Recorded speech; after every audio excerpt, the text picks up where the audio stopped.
Hey guys, welcome back to the channel. Today I'll be showing you how to join public rooms on Element. So guys, the first thing that you will do is go to element.io and just make sure you are signed in into your account.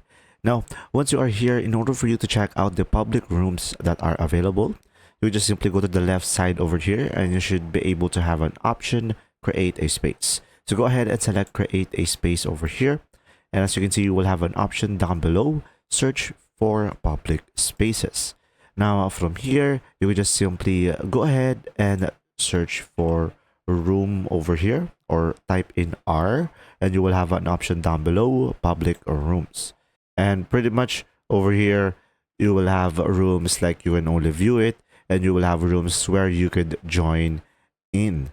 And now you could also filter it out by going to the show over here.